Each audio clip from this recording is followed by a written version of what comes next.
আলোচনা করি, একটা প্রারম্ভিক আলোচনার মতোই হবে। ক্লাসটা শুরু হলো, আস্তে আস্তে আমাদের ক্লাসটা শুরু করার যে বিষয়টা, সেই বিষয়টার জন্যে যে ক্লাসটা খুব গুরুগম্ভীর হবে তা নয়। আর যারা যদি দু একজন সিনিয়র কেউ জয়েন করেন, তাহলে আমি তাদেরকে বলবো যে তারা যেন আমার না বলা কথাগুলো বলেন। আর যারা জুনিয়র ভাই আছেন, যারা প্রথম প্র্যাকটিস শুরু করেছেন বা অল্প দিন করছেন, তাদেরকে বলবো যে নিঃসংকোচে আলোচনায় অংশগ্রহণ করবেন। মানুষ তো ভুল করবেই। আপনি যদি দুটো কথা ভুল বলেন, সেই ভুলটাও যে ভুল সেটাও আপনার কাছে ধরা পড়বে। শুরু করি বর্ষাকালীন কয়েকটা ওষুধ নিয়ে। তো বর্ষাকালীন কয়েকটা ওষুধ যদি আমরা বলতে যাই, তাহলে একদম প্রথমেই আমাদের মাথায় কোনটা আসবে? আপনারা এক কথায় বলবেন রাস্টাক্স। ঠিক আছে, রাস্টাক্স। আমি অনেক সময় আমার পেশেন্টদের, যারা একটু দূরের পেশেন্ট, তাদেরকে বলি, দেখো, বর্ষায় ভিজে বা কিছুক্ষণ জলে ভেজার পরে যদি শরীর খারাপ হয়, তাহলে আগে একটু রাস্টাক্স খেয়ে নিও। রাস্টাক্স খাওয়ার পরে বেশি খেও না, 2-4 ডোজ খাও, খেয়ে একটু যোগাযোগ করো। যেহেতু দূরের পেশেন্ট, তারা তো সবসময় আসতে পারে না, তাদেরকে কিছুটা বলে রাখতেই হয় এবং সাবধান করেও দিতে হয় যে খুব বেশি ডোজ খেয়ে ফেলো না, একটু যোগাযোগ করো। তো এখনকার দিনে তো ফোনটা আছে। তো রাস্টাক্সের প্রথম কথাই হচ্ছে যে বৃষ্টিতে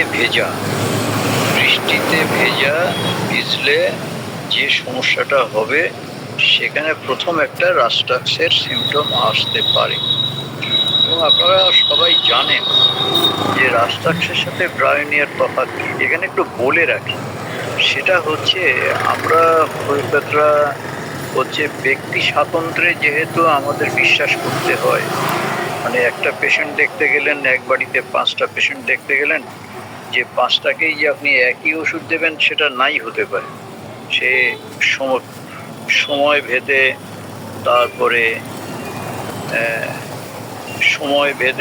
তারপরে ব্যক্তি ভেদে, সিমটম ভেদে, যে 5 জনের জন্য 5টা ওষুধ, এই 5টা ওষুধও হতে পারে, 2টোও হতে পারে, আবার কখনো কখনো একটাও হতে পারে। ঠিক আছে, তাহলে আমরা রাস্টাক্সের সিমটমের মধ্যে কি দেখব? রাস্টাক্সের সিমটমের মধ্যে আমরা দেখব গায়ে প্রচন্ড ব্যথা। সেই ব্যথাটা একদম খুব সোজা কথায় সে পেশেন্ট চাইবে যে একটু আমাকে একটু গা হাত পা টিপে, বাচ্চা যদি হচ্ছে, মানে বাচ্চা বা মা যদি থাকে, তাহলে মাকে বলবে আমার একটু হাত পাগুলো একটু টিপে দাও। টিপে দিলে সে আরাম পায়।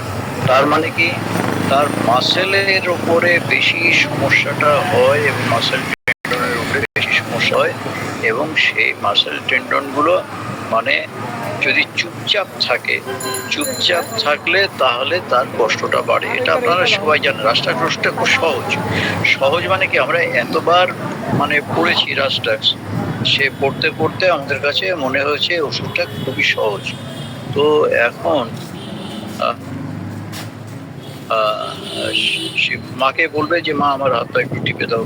কখনো হাজব্যান্ড ওয়াইফ যদি হয়, তারা পরস্পর কেউ কাউকে বলতে পারে যে একটু মেসেজ করে দাও, দিলে সে আরাম পায়। যদি তাও না থাকে, তাহলে কি হবে? সেটা তাকে দেখলে বলা যাবে, বাবু তুমি কি চুপচাপ শুয়ে থাকতে পারছো, না একটু অস্বস্তি হয়, একটু নড়াচড়া, এপাশ ওপাশ করো।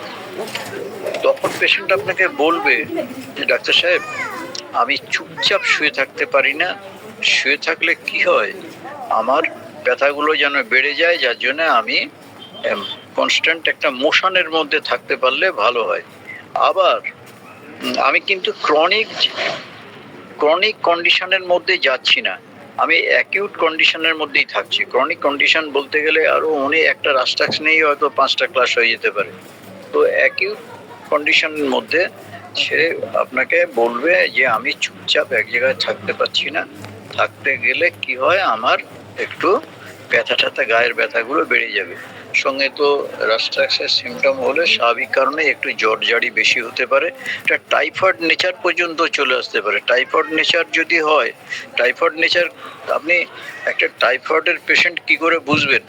টাইফয়েডের পেশেন্ট হঠাৎ করে আপনাকে পেশেন্টটা বলবে, ডাক্তার আমি এখন খুব ভালো আছি, আমার এখন জ্বর নেই।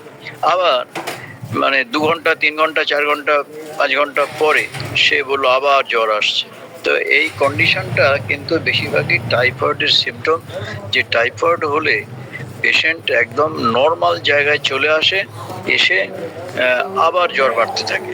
তো এই সিমটমটা খুব বেশি হয়, এবং এই সিমটমের মধ্যেও কিন্তু ওই রাস্ট্রাক্সের যে প্রধান সিমটম, যে তার নড়াচড়ায় বেশি হয়, সেটা কিন্তু থেকেই যাবে। আর একটা হয় কি, মানে রাস্ট্রাক্সের যদি টাইফয়েড নেচার হয়, তার প্রথম দিকে একটা ডায়রিয়া হবে, একটা লুজ মোশন হবে। ডায়রিয়া বলতে একটু বড় কথা বোঝায়, একটা লুজ মোশন তার হবে। এই কিন্তু তার যে প্রধান যে সিমটমগুলো, লক্ষণ, সেটা কিন্তু তার ভেতরে থাকবে, ওই যে সেটা বলছে restless, can't stay long in one position, একইভাবে থাকতে সে খুব একটা পারে না। রেস্টলেস, যার জন্য একটা শারীরিক যে রেস্টলেস, সেটা কিন্তু তার মধ্যে থাকে। মেন্টাল রেস্টলেস আরো অনেক ওষুধ আছে, আমি সেটা এখন যাচ্ছি না। যে শারীরিক একটা রেস্টলেসনেস, মানে একটা মানে রেস্টলেস মানে চুপচাপ থাকতে পারে না। ঠিক আছে? আচ্ছা, এইবারে সঙ্গে যে ওষুধটা আসবে, আপনারা এখনই বুঝতে পারছেন যে আমি এর পরের কি ওষুধ বলবো, কিন্তু তার আগেই একটু বলে নিই যে কারণ হিসেবে বলছে যে lying on damp ground. Allen স্কিনোট দেখবেন, অ্যালেন স্কিনোটটা কিন্তু খুব ভালো। অ্যালেন স্কিনোটের বাংলাও পাওয়া যায়, ইংরেজি পাওয়া যায়, যেটা পান করবেন। বলছে লাইং অন ড্যাম গ্রাউন্ড, এইটা আর কোন ওষুধে আছে? এটা সরাসরি কিন্তু ডালকামারাতে আছে, কিন্তু আমি ডালকামারার আলোচনা একটু পরে আসছি। রাস্ট্রাক্সেও কিন্তু এই সিমটমটা রয়েছে। ডালকামারার যে পার্থক্য সেটা আমি বলবো একটু পরে।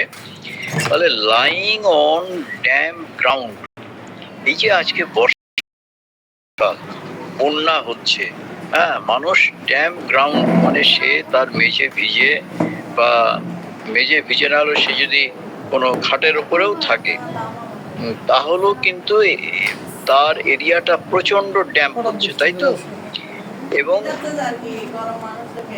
আর একটা রাস্ট্রাক্সের কি হয়, মাথায় এখন যে বন্যা হচ্ছে, এই বন্যায় ওখানে কি হচ্ছে আমি জানি না। তো আমার এখানে কল্যাণীতে একবার বন্যা হয়েছিল 2000 সালে। তখন যেটা হয়েছিল, বৃষ্টিটা কম, ওই বাঁধ ভাঙা জলের আমাদের বিভিন্ন জায়গাতে উত্তর ভারতে প্রচন্ড বৃষ্টি হয়েছিল, সে বৃষ্টির পরে বাঁধ খুলে দিয়েছিল। বাঁধ খুলে দেওয়ার ফলে যে মানে আমাদের একটা উঁচু জায়গা, সেখানেও পর্যন্ত জল উঠে গেল অনেকটা, মানে অনেকে বানভাসী হয়ে তাদের রেস্কিউ করার জন্য বিভিন্ন জায়গায় স্কুল তাদেরকে তুলে আনা হয়েছিল, যেগুলো নিচু জায়গা। আমি একটা উঁচু জায়গায় আছি, তাও আমার বাড়িতে 1 হাঁটু জল হয়ে গেল। তো এই যে তখন আমি দেখেছিলাম যে মাথার উপরে রোদ আর নিচে হচ্ছে জল, এই যে অবস্থাটা, সেই অবস্থাটা কোথায় আসছে? Lying on damp ground, too much summer bathing in lake or river. প্রচন্ড গরমে আমি করে নিলাম, খুব গরম লাগে। যে ছেলেপুলে যেটা করে, দুষ্টু ছেলেপুলে, আমরাও একা দুষ্ট ছিলাম, যে ছোটবেলায় সবাই দুষ্ট থাকে। তো এখন আর সেই পরিস্থিতিটা নেই। এখন আমরা শহরে আছি, গ্রামে যখন ছিলাম তখন বর্ষার জলে ঝাঁপানো, হ্যাঁ, মানে জলে সাঁতার কাটতে কাটতে, জলে থাকতে থাকতে চোখ লাল হয়ে গেল, তারপরেই কি হয়? জ্বর আসে।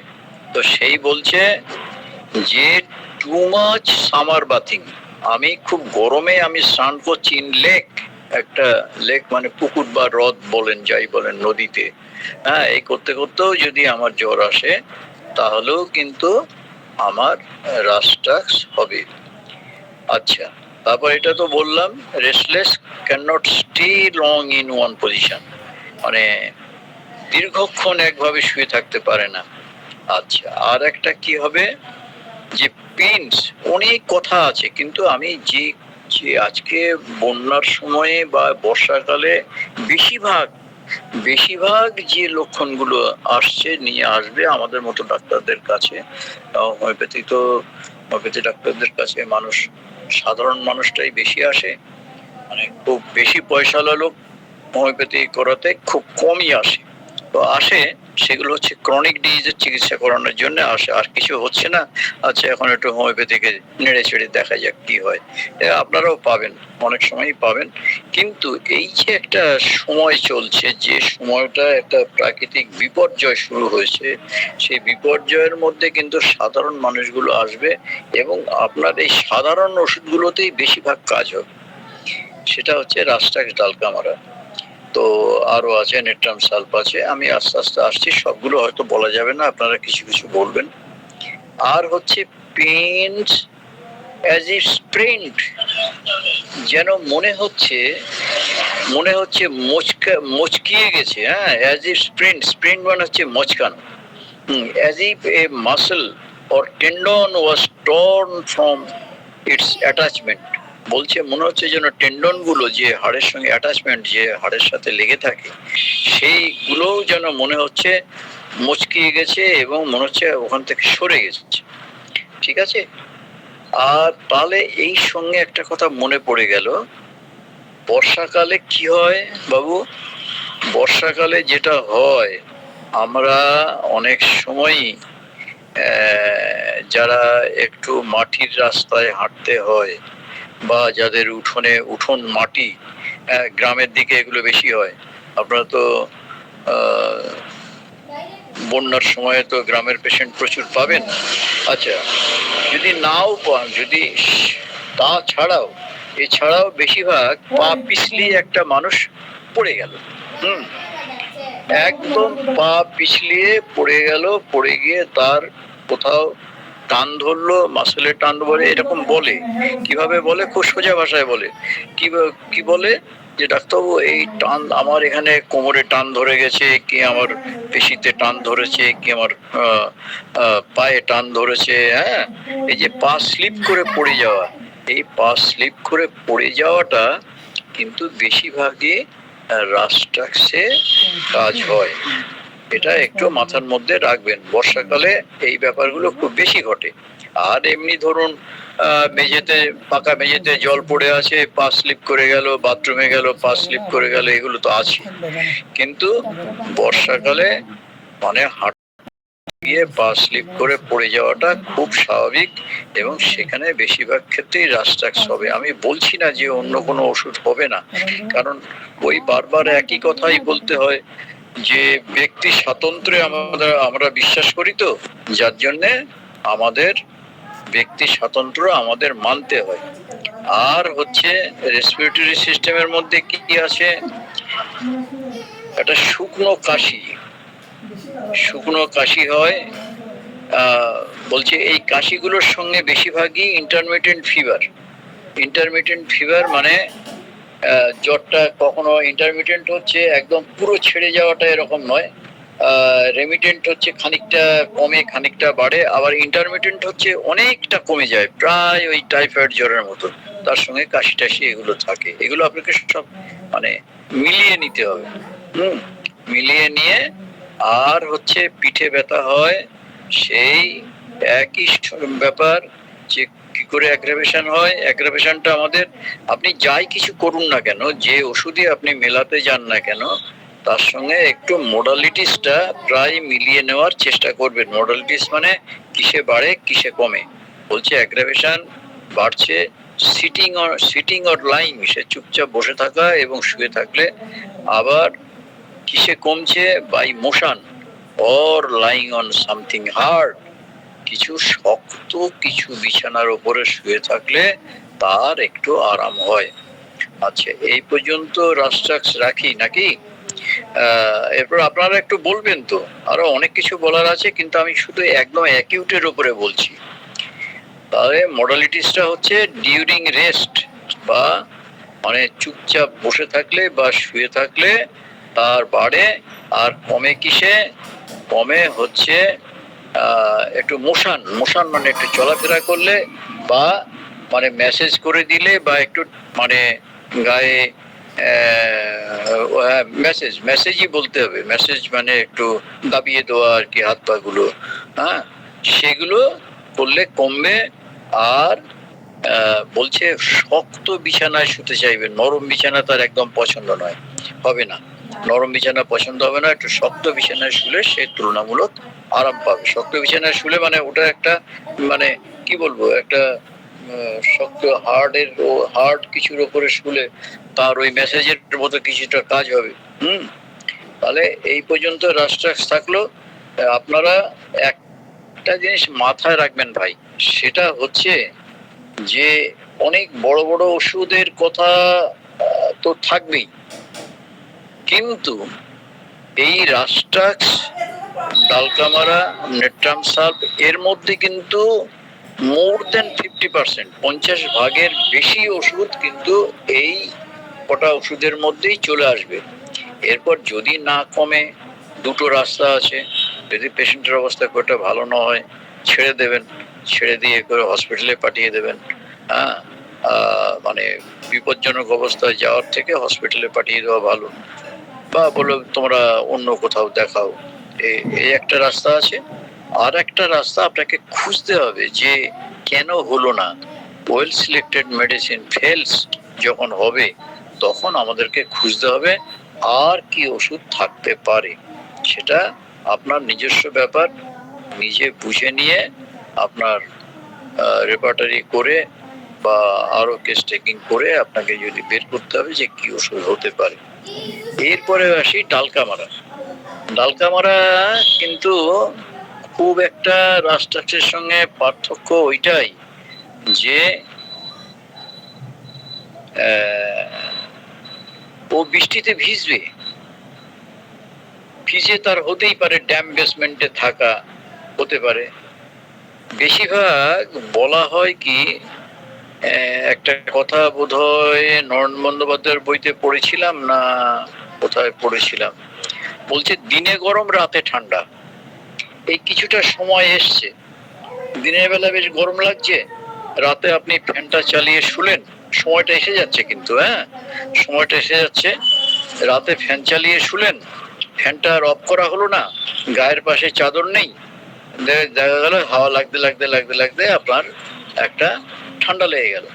এই ঠান্ডা লেগে যাওয়ার হবে কি, যে সর্দি টর্দি এগুলো হবে, মানে হাঁচি হবে এবং কাশি হবে, এবং হাঁচি কাশি এগুলো তো হবেই। আর মানে বেশিরভাগ আর কি ওই নাক দিয়ে জল পড়া, এই বিষয়গুলো বেশি হবে, এবং হাঁচিটা খুব বেশি হয়। আর ডালকামারাতে আর কি হয়,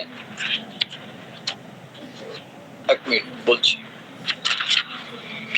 ডালকামারাতে বলছে patient lives are working in damp, মানে ভিজে জায়গায় কাজ করার একটা হয় না, যেমন কৃষক সে